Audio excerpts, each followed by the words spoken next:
لیکن تو نے حتمیت بخش دی, تو نے قطعیت بخش دی, تو نے دوام بخش دیا, تو نے لوازمت بخش دی کہ لا ریب فی, یہ وہ کتاب ہے کہ جس میں شک نہیں. مولا کوئی دلیل تو دے. یہ تو بات ٹھیک ہے بھائی, اگر اسکول ہے تو ہم کہیں گے یہ اسکول بڑا اچھا ہے, تو کہتے ہیں مولا دلیل کیا ہے؟ کہا اس کے جو بچے ہیں نا وہ بہت اچھا پڑھتے ہیں, بڑا اچھا تعلیم حاصل کرتے ہیں اور بہت ایک مستقبل کا شاہکار بن کے نکلتے ہیں, تو جی یہ اسکول اچھا ہے. تو یا اللہ کریم تو نے کہا اس میں کوئی شک نہیں, تو دلیل کیا ہے؟ کیا اس کی اعراب دلیل ہے؟ کیا اس کا ترجمہ دلیل ہے؟ کیا اس کی تفسیر دلیل ہے؟ کیا اس سے لوگوں کا روحانیت حاصل کرنا دلیل ہے؟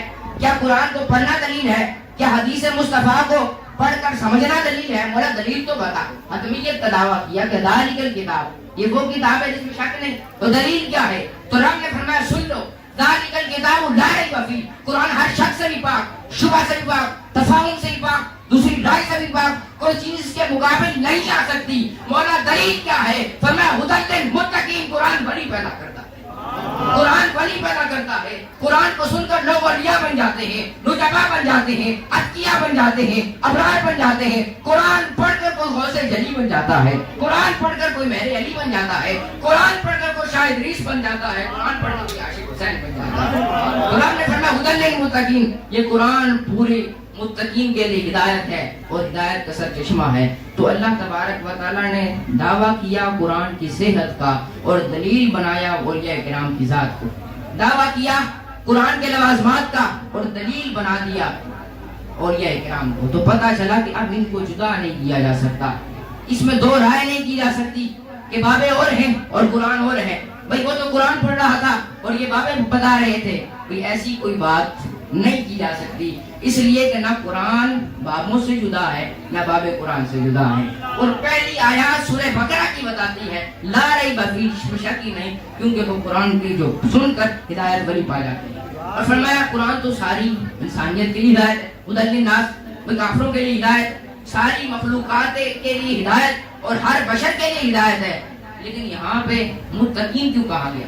تو رب نے بتایا ہاں ہاں قرآن تو ہر ایک کے لیے ہدایت ہے, ہر کافر و مسلم کے لیے ہدایت ہے, لیکن سنو جو قرآن کو پڑھ کر سمجھ کر اس کو عمل کر لے وہ متقی ہے, اور قرآن متقی کے لیے ہدایت. تو پتہ چلا کہ قرآن کا صحیح تفاہم, قرآن کی صحیح تفسیر, قرآن کی صحیح تبیین, قرآن کا صحیح حق وہ ہمیں ملتا ہے اللہ کے ولیوں سے.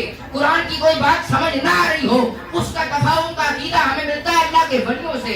اللہ تبارک و تعالیٰ کی ذات و صفات کا عقیدہ ملتا ہے اللہ کے ولیوں سے. حضور علیہ السلام کی شان کا عقیدہ ملتا ہے اللہ کے ولیوں سے. تعظیم و تکریم و محبت صحابہ کا عقیدہ ملتا ہے اللہ کے ولیوں سے. محبت و مودت اہل بیت کا عقیدہ ملتا ہے اللہ کے ولیوں سے. اور نسبت صلحاء کا عقیدہ ملتا ہے اللہ کے ولیوں سے. یعنی کہ بالکل جوڑ کے رکھ دیا.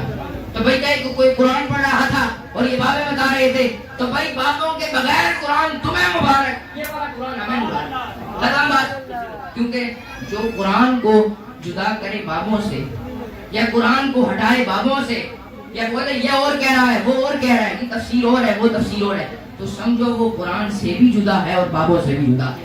حقیقی طور پر قرآن کو وہی سمجھ سکتا ہے جو پیر میرے علی کو پیش کرتا ہے, جو غوث جلی کو پیش کرتا ہے, قرآن کو بھی وہی سمجھ سکتا ہے. اور پتہ چلا کہ جو قرآن کو خود تشریح کرے اور ولیوں کا انکار کر دے, ان کی رائے کو معتبر نہ سمجھے, خود عالم بن جائے, تو بھئی پتہ چلا وہ قرآن سے بھی جدا ہے اور ولیوں سے بھی جدا. بھئی ولیوں سے تو پہلے ہی چلا گیا کہ جب اس نے انکار کیا, لیکن چونکہ دلیل کا انکار کر دیا, تو جب کوئی دلیل باطل ہو جائے تو دعویٰ بھی باطل ہو جایا کرتا ہے. تو یعنی کہ جس نے بابوں کا انکار کیا اس نے حقیقتاً اللہ کے ولیوں کا انکار کیا, تو جس نے ولیوں کا انکار کیا اس نے حقیقتاً اللہ تبارک و تعالیٰ کی کتاب کا انکار کر دیا. تو یہ تھا مقدمہ کہ اللہ تبارک و تعالیٰ نے کوئی شک نہیں. اب متقین کون ہے یہ بھی ایک تفصیلی بات ہے. اس آیت کی تشریح و تفسیر علماء نے کی جاتی ہے, یہ بھی تفصیلی بات ہے. ایک دو مثالیں میں آپ کو سامنے یہ ھدی للمتقین سے پیش کرتا ہوں کہ اس میں کوئی شک بھی نہیں ہے اور یہ ولی پیدا کرتا ہے. اب اللہ تبارک و تعالیٰ نے ارشاد فرمایا, مشہور واقعہ آپ نے سن رکھا ہوگا, قال عفریت من الجن انا آتیک بہ قبل ان تقوم من مقامک, کہ سلیمان علیہ السلام نے کہا تخت کون لائے گا, تو ایک شخص کھڑا ہوا, ایک جن کھڑا ہوا, عفریت خبیث جن تھا یا کبھی ہیکل جن تھا, اس نے کہا جی میں لے آؤں گا.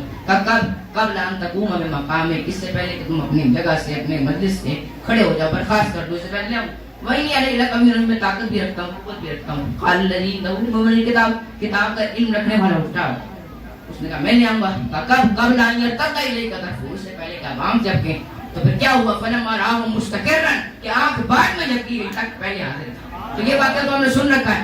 اب کوئی کہے چلو مسلمان تو مانتے ہیں, اب کوئی کہے کہ یہ واقعہ کیسے مانا جا سکتا ہے؟ بھائی اتنا بڑا تخت, 1 مہینہ جانے کا راستہ, 1 مہینہ آنے کا راستہ, تو بھائی تم کہتے ہو تمہاری کتاب میں ہر طرح کی سائنسی تحقیقات بھی ہیں, وجوہات بھی ہیں, ایمانیات بھی ہے, عبادات بھی ہیں, اخلاقیات بھی ہیں, اور پھر تم دعویٰ کرتے ہو کہ جی ہم اس واقعے کو مانتے ہیں. اس کی صداقت کی دلیل کیا ہے؟ تو پوچھئے ایک تحقیق کے ہم سفر سے اور شاہین سے, وہ نکلا انگلینڈ برطانیہ سے نکلا, اور اس نے کہا کہ جی آج میں اس واقعے کو پا کے وہ کیا علماء کے پاس, مولویوں کے پاس آتا دادا کی نگری میں پہنچ گیا. ادھر 2-3 مولویوں نے اس کو گھیر لیا. انہوں نے کہا جی قرآن. اس نے کہا تو قرآن تو ہے, وہ تمہارے لیے معتبر ہے, مجھے کوئی ایسی دلیل دو کہ میں مانوں کہ یہ واقعہ کیسے ہوا. بہرحال وہ جب ان سے قابو نہیں آیا تو وہ دادا دربار کی طرف چلا گیا, اور جب دادا دربار کے آپ پہنچا, واقعے کی جو اتھینٹسٹی اور واقعے کی دلیل وہ میرے ذمہ مجھ سے لینا. تو وہ جب گیا, یہ کہانی نہیں, یہ بات سند کے ساتھ ثابت میں کروں گا. وہ جب گیا اور دادا دربار کے جب دیکھا تو وہاں ایک بابا بیٹھا ہوا تھا. دادا دربار نہیں, وہاں ایک بابا بیٹھا ہوا تھا, عام سا بابا. تو اس نے کہا کہ حضرت ایک مسئلہ ہے, اگر آپ بتا دیں تو. انہوں نے کہا جی پہلے ایک بعد میں مسئلہ بتائیں گے, پہلے چائے پی. اب مسئلہ یہ تھا کہ چائے تو وہ پیتا نہیں تھا, کیونکہ اس کے خاص قسم کا کپ تھا, اسپیشل ٹی اس کے گھر میں آتی تھی, تو وہ صبح کی ٹی جو ہے وہ اپنے اسپیشل کپ میں پیتا تھا. اب وہ لانا بھول گیا تھا تحقیق کے لحاظ سے. تو اس نے کہا کہ جی میں تو اس میں پیتا ہوں اسپیشل ٹی کے کپ میں, تو جو میں تو نہیں پی سکتا چائے, تو آپ بات بتائیں. تو اس بابے نے اور استاد گنج بخش علی اجمیری کے مزار پہ بیٹھنے والے ایک عام سے بابے نے, اس نے یوں ہاتھ پیچھے کیا, اس طرح ہاتھ پیچھے کر کے برطانیہ سے اس کے کپ کو پکڑ کے اس کے سامنے رکھ دیا. اس نے کہا جیسے یہ کپ برطانیہ سے ادھر آیا ہے, اسی طرح وہاں سے تخت سلیمان السلام کے دربار میں آ گیا تھا. اسی طرح اس طرح کپ کو اللہ کا ولی قدرت رکھتا ہے کہ دربار سلیمان علیہ السلام تک لے آئے. کہاں سے؟ ملکہ بلقیس کے دربار سے. تو وہ تو امتی ہے سلیمان کا, یہ امتی ہے محمد مصطفیٰ کا. یہ کیسے ہو سکتا ہے کہ وہ ایمان والا ہو, وہ قرآن والا ہو؟ اب یہ ان کا جو مزار ہے یہ بھی دے دیا گیا, فاروق احمد لیناڈر انگلستانی کا مزار ہے. دلیل بھی آ گئی. اب کسی کو شک ہو تو بتائے اللہ کے ولیوں کو شک کرنے کو. تو اب اگر کوئی ٹھیک ہے, اب اگر کوئی یہ بولے, کوئی مسلمان ہو کہ یہ بولے کہ یہ کیسے ہو سکتا ہے, ٹھیک ہے کافروں کی تو بات الگ, وہ تو مان گئے, ان اپنے عہدے سے پوچھ لیں گے, یہ انگلستانی جن کا دکھایا یہ تو پوچھ لیں, یہ تو مان گئے, کافر بھی مان گئے. اب کوئی مسلمان کہے یہ تو کہانی ہے, تو جا کر مسلمان کہے تو ہم کہیں گے پہلے قرآن سے پوچھ لو, اور اگر کوئی کافر کہے تو ہم کہیں گے اپنے والد کی بات کو مان لو. یعنی کہ اگر کوئی اعتراض کرے مسلمان, کیونکہ وہ مانتا تو ہے قرآن کو, تو اس کے سامنے رکھو قرآن, اور جو نہیں مانتا قرآن اس کے سامنے رکھو یہ بابے کا فرما. تو بات ساری حل ہو جائے گی کہ اللہ تبارک و تعالیٰ نے ان کو دلیل بنا دیا ہے. قرآن تک